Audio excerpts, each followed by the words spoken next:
నమస్తే, welcome to Suman TV. నేను మీ జాహ్నవి. ప్రస్తుతం మనతో ఉన్నారు life coach, spiritual healer, tarot card reader, Vedic nutritionist మన వనజ రామిశెట్టి అక్క. సో అక్క ఇప్పుడు మన ముందుకు వచ్చేసారు.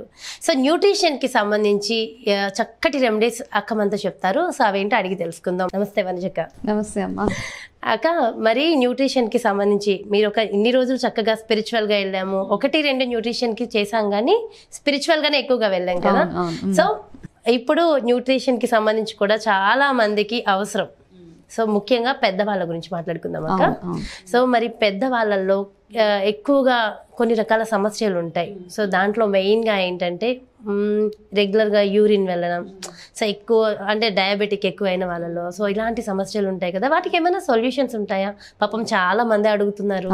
సో చెప్పండి. షూర్ అమ్మా, మంచి క్వశ్చన్. యాక్చువల్గా ఏంటంటే వేదిక్ న్యూట్రిషన్లో ఏంటంటే చాలా మట్టుకు హోమ్ రెమెడీసే ఉంటాయన్నమాట.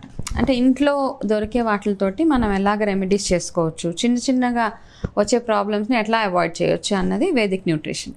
ఓకే, అయితే మనకి చాలామందికి అవగాహన ఉంటుంది కదా, అంటే ఒక సర్టన్ ఏజ్ దాటాక డయాబెటీస్ వస్తుంది, బీపీ ఎందుకు వస్తుంది, డయాబెటీస్ ఎందుకు వస్తుంది, ఎట్లాంటి ఏజెస్లో వస్తుంది. ఓకే, ఓల్డ్ ఏజ్ అవుతున్న కొద్దీ మనకి ఎలాంటి ప్రాబ్లమ్స్లో ల్యాండ్ అవుతాం అన్న అందరికీ తెలిసిన ఇదే ఉంటుంది. మనం కొంతమంది ఏజ్డ్ వాళ్ళతో మాట్లాడినా వాళ్ళు చెప్తారు, మాకు ఈ ప్రాబ్లం ఉన్నది, నిద్ర రావట్లేదు మాకు నైట్ టైంలో, లేకపోతే మాకు కీళ్ళ నొప్పులు వస్తున్నాయి, పొద్దున్నే లేకపోతున్నాము.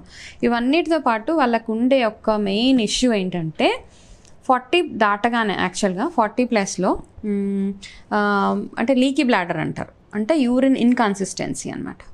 బాగా ఎక్కువగా యూరిన్ వస్తున్న ఫీలింగ్ లాగా, అలాగా చాలా మందికి ఆ ప్రాబ్లం ఉంటుంది. అయితే ఒక ఏజ్ దాటేటప్పటికి వాళ్ళకి ఏంటంటే urine inconsistency. Okay, urine inconsistency అంటే ఏంటి? వాళ్ళకి నార్మల్గా హెల్దీ బ్లాడర్ అంటే ఎలా ఉంటుందంటే, మనకి మన బ్లాడర్ ఫుల్ ఉన్నప్పుడు మనకి యూరిన్ అర్జ్ ఉంటుంది, అంటే వెళ్ళి మనము యూరిన్ పాస్ చేస్తాం.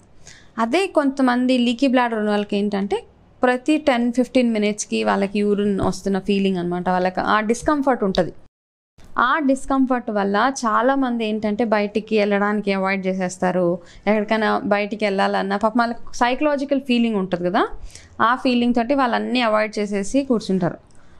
నాకు ఇలా ఉన్నది అంటే ఏమవుతుందంటే కొంచెం ఎక్కువగా నడిచిన, ఒక్కొక్కసారి కాఫ్ చేస్తున్నప్పుడు కూడా కొంతమందికి యూరిన్ పాస్ అయిపోవడం, ఇలాంటివి ఉంటాయి రకరకాల ఇవన్నమాట. దీనికి రీజన్ ఏంటంటే 40 అబవ్ అవుతున్నప్పటి నుంచి కొంచెం మన యూరినరీ మజిల్ ఏదైతే ఉంటుందో దానికి రిలేటెడ్ ఎక్సర్సైజెస్ ఉంటాయన్నమాట. ఆ ఎక్సర్సైజెస్ చేయాలి. అలా చేయనప్పుడు ఏంటంటే ఇన్కన్సిస్టెన్సీ ఎక్కువైపోతుంది. ఓకే, ఇది కంట్రోల్ చేయడానికి ఏం చేయొచ్చు అంటే, మీరు నార్మల్గా కూడా ఒక 40 దాటిన వాళ్ళందరూ చేయాల్సిన హోమ్ రెమెడీస్, అంటే prevention is better than cure కదా. ఎప్పుడైనా మనం ప్రివెంట్ చేసుకుంటేనే, ఏదో వచ్చాక చూద్దాము అనే థాట్లో కాకుండా ఏం చేస్తారంటే, మన ఈ ప్రాబ్లంకి హోమ్ రెమెడీ ఏంటంటే ఎండు ఖర్జూరాలు ఉంటాయి కదా, ఆ ఎండు ఖర్జూరాలని బాగా క్రష్ చేసేయండి. మీరు మిక్సీలో, జార్లో, దాంట్లో నుంచి ఉన్న గింజలు తీసేసి ఆ ఎండు ఖర్జూరాలని కొంచెం క్రష్ చేసి ఒక బాటిల్లో వేసి పెట్టుకోండి. అది పెట్టుకొని ఏం చేస్తారంటే డైలీ ఫస్ట్ థింగ్ మీరు బ్రష్ చేసుకుంటారో, స్నానం చేసుకుంటారో, ఎర్లీ మార్నింగ్ లేకగానే ఫస్ట్ థింగ్ మీరు తినాల్సింది అవి కొన్ని తీసుకొని క్రష్డ్ ఇవి ఎండు ఖర్జూరం ముక్కలు ఒక నానబెట్టక్కర్లేదు, డైరెక్ట్గానే అవేం నానబెట్టాల్సి ఉండదు. అది డైరెక్ట్గా నోట్లో వేసుకొని అది అలా చూ చేస్తూ ఉండండి. ఓకే, ఇదేంటంటే ఇది యాక్చువల్గా ఈ యూరినరీ మజిల్ని స్ట్రాంగ్ చేయడానికి పనికొస్తుంది అనమాట. మీ ఎస్పెషల్లీ ఇది అయిపోయిన తర్వాత మీరు తినే ఫుడ్లో స్ప్రౌట్స్ అంటే పెసరపప్పు ఎస్పెషలీ. ఓకే, పెసరపప్పులో ఉన్న ఏవైతే గుణాలు ఉంటాయో అవి అన్నీ ఈ ప్రాబ్లంకి చాలా పనిచేస్తాయి అన్నమాట. ఓకే, దాన్ని ఏం చేస్తారంటే నానబెట్టేసి మొలకలు, అంటే ఫుల్ పెసలు ఉంటాయి కదా, గ్రీన్ పెసలు కంప్లీట్గా అవి నానబెట్టి తీసి మొలకలు వచ్చిన తర్వాత దాంతో మీరు ఏదైనా పప్పు కానీ కూర కానీ వండుకోవాలి దాంతో. అంటే ఎవరికి వచ్చిన రెసిపీస్ వాళ్ళు, దీనికోసం రెసిపీస్ చాలా ఉన్నాయి.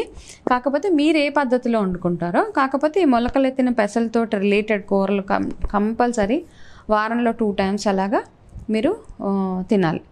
ఓకే, తింటూ ఏం చేస్తారంటే ఒకవేళ వండుకోలేము టైం లేదు అన్నప్పుడు మొలకలెత్తిన పెసలు అట్లీస్ట్ డైలీ 1-2 స్పూన్స్. ఓకే, ఒకవేళ వండుకోగలము అంటే పెసరపప్పు చారు చేస్తారు, కందిపప్పు ప్లేస్ లో పెసరపప్పు యూస్ చేసేసుకోవచ్చు చేసి ఎక్కువగా కాకుండా, ఎందుకంటే దానికి ఉన్న సైడ్ ఎఫెక్ట్స్ మళ్ళీ దానికి ఉంటాయి కదా. ఓన్లీ ఇట్లాంటి ప్రాబ్లం ఉన్న వాళ్ళు చేయాల్సిన పని ఇది. అండ్ ఏంటంటే ఘీ, ఎస్పెషలీ ఆవు నెయ్యి బాగా ఎక్కువ మీ ఫుడ్లో యాడ్ చేయాలి. ఎక్కువ అంటే ఏంటి, 1 స్పూన్ లంచ్లో అండ్ డిన్నర్లో. ఘీ దేనికి హెల్ప్ చేస్తుంది అంటే మన బాడీలో తినే విటమిన్స్ అన్నిటిని అసిమిలేషన్ అంటారు. అంటే మనం కొంతమందికి అంటాం కదా ఎంత తిన్నా ఒంటికి పట్టట్లేదు అంటాం కదా, అలా నెయ్యి దేనికి పనిచేస్తుంది అంటే మనం తిన్న ఫుడ్ని మన ఒంటికి పట్టేలాగా చేసే సింపుల్ వర్డ్స్లో, న్యూట్రిషన్ వర్డ్స్లో కాకుండా సింపుల్గా చెప్పేది ఏంటంటే మనం తిన్న విటమిన్స్ మినరల్స్ అన్నీ మన ఒంటికి బాగా పట్టాలంటే నెయ్యి బాగా పనిచేస్తుంది. పిల్లలకు కూడా చక్కగా పెట్టవచ్చు. అండ్ పెద్దవాళ్ళు ఎస్పెషల్లీ ఈ యూరినరీ ఇన్కన్సిస్టెన్సీ ఉన్న వాళ్ళు ఎవరైనా ఇది ఖచ్చితంగా నెయ్యి మాత్రం డైలీ మీ మీల్లో యాడ్ చేయండి.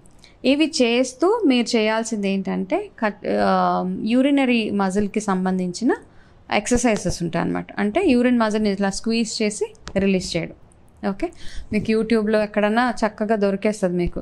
అలా చేస్తున్నప్పుడు ఏమవుతుందంటే మీకు ఆ మజిల్ అన్నది టైట్ అవుతుంది. అయితే ఇది చేయాల్సింది ఒక్కటి ఏంటంటే ప్రివెన్షన్ ఏంటంటే అందరూ ఏ ఏజ్లో నుంచైనా అంటే as a part of yoga ఇట్లాంటి మజిల్ రిలేటెడ్ ఎక్సర్సైజెస్ కూడా చేస్తూ ఉంటే మెల్లిమెల్లిగా మీకు ఇట్లాంటి ప్రాబ్లమ్స్ రాకుండా ఉంటాయి. ఓకే, అయితే ఇలా అంటే అలా ప్రతి చిన్న చిన్న ప్రాబ్లమ్స్ ఏవైతే ఉంటాయో ఓల్డ్ ఏజ్లో, ఓకే, ఇంకా వచ్చే వీడియోస్లో చెప్పుకుందాం. హోమ్ రెమెడీసే అన్ని.